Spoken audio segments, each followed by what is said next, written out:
Here we go. It's the real uncensored Browns fan tuning in for another episode. Obviously, we doing the excuse me the brownies, cookies and water series.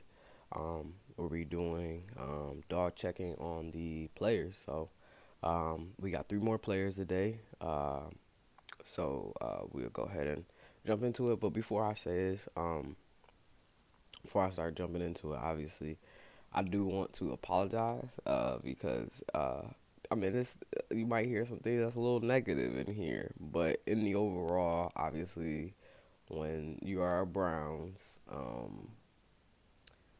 it all that stuff. Excuse me, all that negative stuff. It really don't matter because I mean, if you don't wear brown and orange, it really don't matter. So when I say this, obviously, when I say what I say is what I say because it was when it was back then. Obviously, I developed, um, a sense of overprotectiveness for them now. Obviously, when you're a Brown, I will fight for you a little bit harder. So yeah. Anyway, get into that. We'll jump into the first person, the first player. The first player is number 11, Donovan Peoples-Jones. This is the first time I said his name, and that'll be the only time I will. That's what I'm talking about. Going right back to calling him Michigan. All right. So yeah, he was People's Champ for the Bengals game, but you know I just can't do it. I gotta go back and call him at least Michigan. You know what I'm saying? Because then I don't feel as awkward. I don't feel weird. Um, but anyway, that's who it is. Number 11, Michigan. Now, obviously, you go back to the draft video when we drafted him. Now, all through, I mean, I think even since I began this, I like expressed that we shouldn't take Michigan players, even when a couple years back when they was talking about taking Devin Bush. I was like, I don't care, like what he turns into. You can't draft Michigan. Obviously, the Doors was there. The Doors knew what's up. The Doors looked the other way. Andrew Berry gets here, 6th round pick, shits and giggles, ha ha. Let's throw it in. Let's throw it in True's face. Looking at the 6th round board, picks in. All I seen was Michigan first. I didn't care what name came after it. All I seen was Michigan. That was the first thing I seen, and then it said receiver and all this other stuff. So obviously I was upset. I'm like, man, I knew this shit was gonna happen. Like, 'cause I feel like I had a dream. I had a dream that they was just like, we don't give, we don't give a fuck what he say. We about to draft a Michigan player just to make him mad. And they did, and they can because why? Because I'm sitting on the sideline on the couch watching TV. They in the building, getting paid, doing what they love to do. They can do that. And they can. I mean, obviously, either I'm gonna have to like it or not like it and abandon the team. Obviously, one player don't make the team, so I'm not about to abandon the team. But yeah, man, it was it wasn't a good feeling. But leading up until now, obviously Michigan played a few games.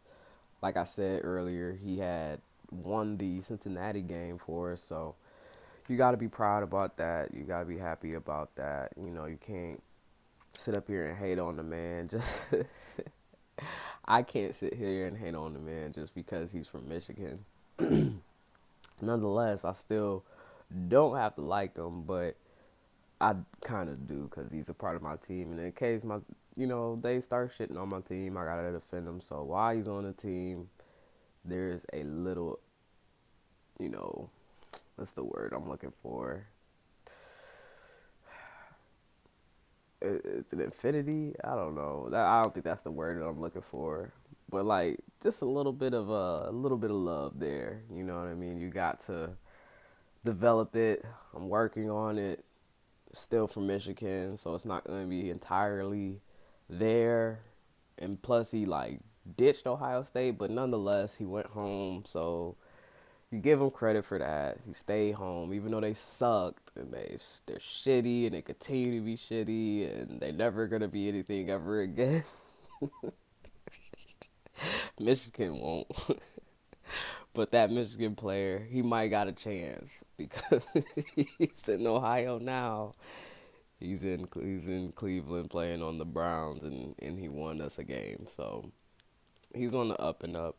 Actually, I mean honestly, um, since we lost our starting caliber receiver to a very bad injury, you know, I think he has an opportunity to kind of fill in that role. They said he got burners, man. I need to see more of that. I need to see. I mean, last game against the Raiders, uh, it was a bad weather game. You know, you can't sit up here and you know analyze what he did or didn't do in that game because there were really no opportunity for any deep passes. So yeah, I mean, I think he's gonna be a now that I see his game a little bit more, I think he's gonna be a big part of it because my whole thing is with our quarterback, our starting quarterback, our guy. Um, I just I could be wrong. It's just an opinion, but I honestly think that our quarterback needs at least receivers that are taller than him.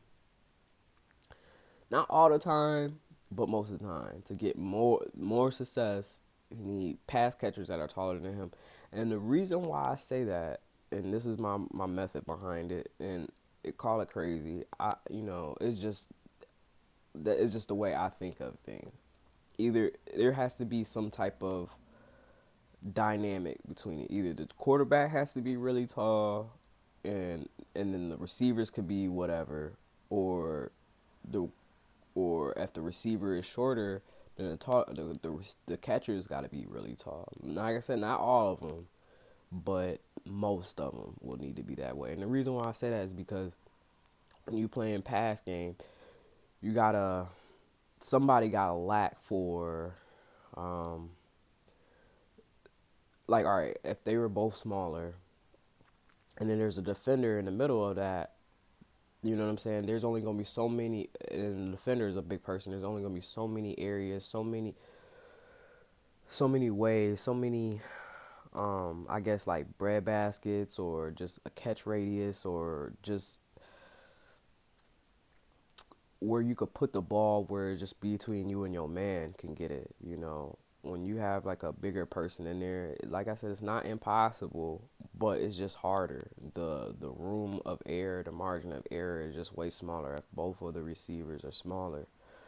But if one is tall and the other one is shorter, then at that point the margin of error um, decreases because at that point, as far as the taller guy quarterback, he could throw it at many different places or he could throw it in different angles or you know what I mean. Like he can. It's like when you smaller, you gotta throw an arc a little bit already. You already gotta start an arc because of the line that's in front of you and everything like that. You know, and then on top of whoever's playing in the middle of that, you got everything got to be on kind of like an arc. You know what I'm saying? But if it was a tall dude going to a small dude, it don't have to be as much of an arc. It could just be a straight line, if you will. I mean, obviously there's somebody still in the defender of that, but like it could be, like I said, in a way where it's like you just put it in there. Like it's hard for me to really explain it. But now if you're smaller, then at that point you throw it, but you just throw it where only that taller receiver can get it. You know what I'm saying? Or like where the defender can't get it from the taller receiver, or the taller receiver can beat them in a jump ball. So, I mean, I've been talking about 10 minutes for just this little bit, man. And I mean, I wasn't supposed to play. I'm about to hurry up. Um. So yeah, man. That I think because of that, because he is a bigger receiver and everything like that, he's gonna have a big impact. Um. And I expect to see him more. Expect to see Michigan do bigger things in the future. Maybe not this year, but while he's on the team, I expect him to step up. He's working hard in teams, and just working hard overall. And I recognize it. I'm sure he's getting a lot of flack from being from Michigan, but he's shouldering his iniquities, and he's trying to get better. So gotta give him credit. Number 20, next person. Second person, number 29, Sheldrick Redwine. Now, when we first drafted him, I was like, man, this is a Alonzo pick because he's from Miami. Not that I was mad, but to be honest, and I forgive me, but I don't think anybody. I don't think the Michigan or what is it, Miami University has been good since Ohio State whooped that ass in the national championship before. Oh, we didn't whoop them, but we beat them, and since then it's like Miami has never been the same. So when we drafted them, it was just kind of like what the fuck? Why we got so many Miami players on the team? It's like they don't even do anything. You know what I mean? So you look at the highlights, and then it was like, all right, he rocked the chain, the turnover chain and stuff. So I was like, all right, obviously he a gamer, and blah. And I didn't know what he was gonna play because they said he played corner, he played safety, so it was kind of like up in the air. But I was excited about it. You know what I'm saying? Another, Lock Nation brother. You know what I'm saying? So I feel that, and then it was just like, all right, well, let's see what he can do. I like Sheldrick Redwine, part of the Buka Boys. And speaking, since he's on this channel now, we definitely need him to step up. Him and Buka Boys need to step up. Definitely this next game against the Texans, but all year round. I feel like Redwine looks a little weak out there, honestly. I hate to sound negative, but he looks a little weak. You know, missing tackles, not finishing the tackles. Last year, a little bit of blown covers, a little bit in nowhere's land, but I think he's finally starting to try to come into his own. But then, like I said, I can't say that entirely because, which game was it? Was it the Raiders game? He just blew a tackle, just straight up, like try to give him the shoulder and didn't wrap up, didn't do anything like that. Just straight up bounced off the man. The man went in for a touchdown. And it was just like little shit like that where it's just like, man, you know, it makes me it makes me feel like I was validated. Like that's why why would you get somebody from Miami? But not that I don't like him. It's just the game, the play, the overall game changer ability. I haven't seen it from him, at least not consistently. We need to see some consistency from him. I think should we get it, then we could be a little more relaxed. We could be a little more comfortable. We could feel a little more good, a lot. Excuse me, a lot better about our depth in that area, in that room, in the safety room. Because when we drafted him, I thought he was gonna play right away, and then now that I'm starting to see him play, I'm starting to see a little bit why it took a little bit longer for him to start being on the field a lot more, So definitely need more consistency in there. Just be. I think for him, or at least for what I want to see out of Sheldrick Redwine going in from now on into the year, it just like I said, be more consistent. You know, make your tackles, obviously. Um, don't make mental mistakes. Don't, get beat mentally. I think he got great physical, athletic gifts, but to get the edge, he gonna have to be a cerebral, a high IQ player. and I think he's up for the challenge. I just, like I said, just need him to be more consistent, make your tackles, do the small things, do the things that count. Like I said, and then I think he can get better, and he can once again be one of those alum where it's like, no, no, Miami U is, they're not, we're not scrubs, bro. So you can cut all that out. Now I like to hear that, you know what I mean? But for the most part, yeah, we definitely need him to step up in the worst way. We definitely need him to come in through this team. Like I said, not just him, but the whole Booker boys. All Booker boys need to. I know Greed's not out there, but this. I know this is about 29, but nonetheless, we need him to step up big time, and I think he can do that. Um, I gotta see it. I gotta see it on a more consistent basis. It's not the quarterback position.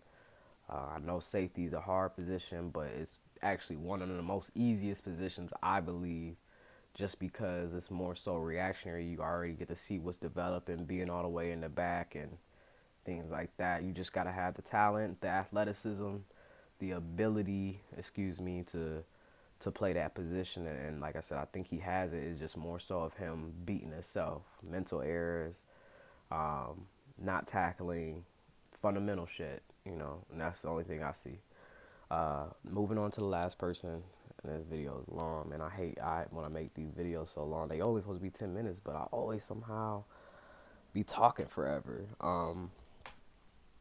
The last person, number 80, Jarvis. All right, so my negative about that is when we first got him, I really didn't know who he was. You know what I'm saying? Like I said, I don't really follow people outside of the Browns like that unless they like a big star talent or whatever, or superstar where they always getting talked about on the TV and shit like that.